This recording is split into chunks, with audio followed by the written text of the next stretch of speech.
everyone, welcome to this Plymouth Isle update video. So today I'm gonna just be walking through some changes that I've made to Plymouth Isle, this week. So one of the main goals that I wanted to do with this world originally was to share one final world file with all the houses included, and that didn't happen last time because every time I tried to put in the last few houses and create a world, it would just crash.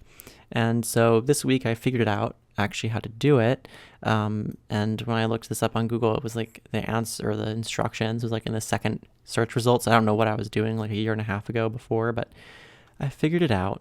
And I also went through and made a bunch of updates. So I'm going to walk through some of the changes I made. But the main takeaway is Plymouth Isle is now available to download as one world with all the houses included. So you just download one file, install that, and it's ready to go. And I'm calling it Plymouth Isle version 5.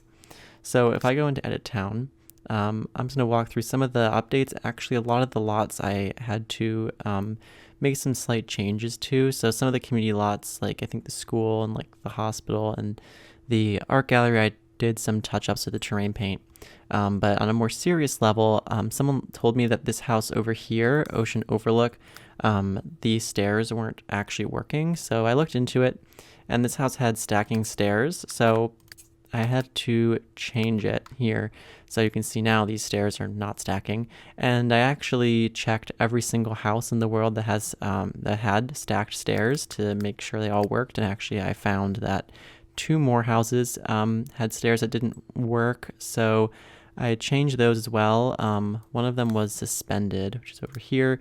So this house I made some changes to. I also updated the download for this house. So if you download this house individually, it will be this updated version. So formerly these basement stairs were underneath these stairs, so I had to do some rearranging because obviously the stairs had to shift over. So that whole downstairs is slightly different, but the stairs should be fully functional now. And then also this house over here, Ocean View Cottage, I also had to fix the stacked stairs. With this house, it is an odd thing which I actually did not know about before, but sometimes, you can see here, now they are no longer stacked, and I had to rearrange the basement somewhat to accommodate that. But yeah, so sometimes with stacked stairs, they will work fine, and most of the houses in the world that have them work fine.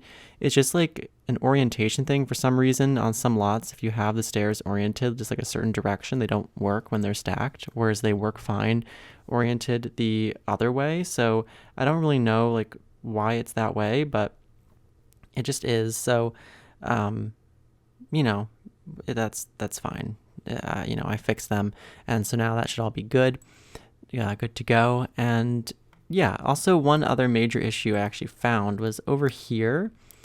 This little pathway right here actually wasn't functional for some reason. When I changed the world to have this, I didn't fix the routing under this pathway, so it was marked as unroutable.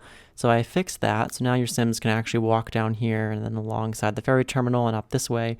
Whereas when I was testing it, they got on a boat and went all the way around here. It was bizarre. So I fixed that little spot, so that should be good now.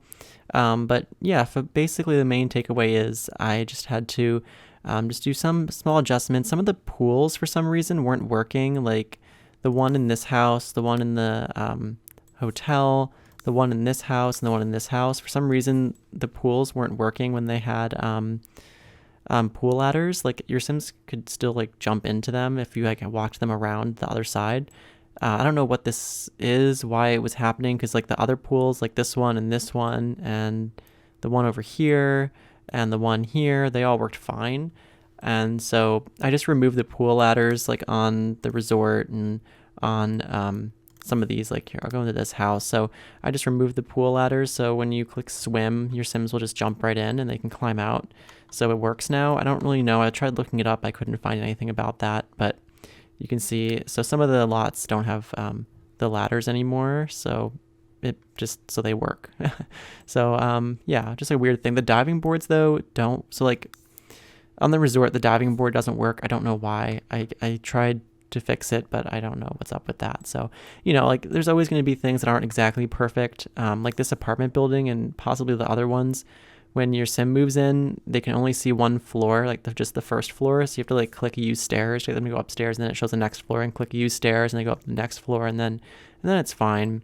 I don't know why it's that way, but there's going to be some imperfections, I'm sure. It would take me just a ridiculous amount of time to try to find every little imperfection, but I'm just really happy that I was able to get all of the houses here in the world as one complete world file. So as I had it before, you had to download a version of the world that just only had the community lots, and then install a save file that had the houses in it, which wasn't really that great of a solution. But now that I figured out a workaround to get around the crashing and create a world to have all the houses here, now you can just download this world as just one world file, install it, and then it'll show up to create a new game. When we start a new game, everything will just be here, which is great, because now you can have like multiple copies of this world in an easier way if you want to.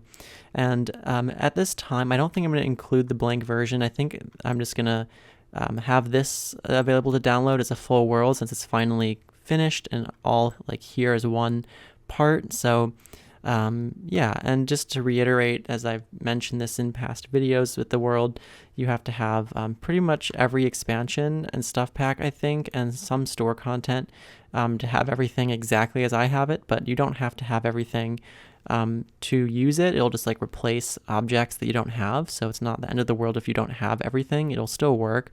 I recommend though that you have to have ambitions, Island Paradise, and Late Night for the base world, and then for these lots I would recommend having pets and supernatural for some of these rabbit holes that I have. But other than that, everything else is recommended because it'll look better, but it's not necessarily required. But yeah, I think that pretty much covers it. It's not like a drastic thing. The world is still pretty much the same. I just made a lot of very minor little fixes here and there to a lot of the lots, and to some like I mentioned, like that little pathway and things. So hopefully it should be more functional now, and also you can download it all as one file. I wish I figured this out like a year and a half ago when I actually finished building all the houses for the world, but I'm really happy that it's all here together now. So that's pretty much it. I'll leave a link in the description, of course, where you can download it. There'll be all the instructions and information there as well. But yeah, thank you so much for your support. And there's been like 5,000 or more people actually have downloaded the world in the past year and a half. So I really appreciate that. So, you can now download this final version that has everything included. And oh yeah, and there's also no Sims living here, but if you start playing a game in the world, the game will automatically move people into the houses, so you don't have to worry about making your own Sims if you don't want to for all the houses. But yeah, that's pretty much it. Thanks for watching, and I hope to see you in my next video. Bye, everyone.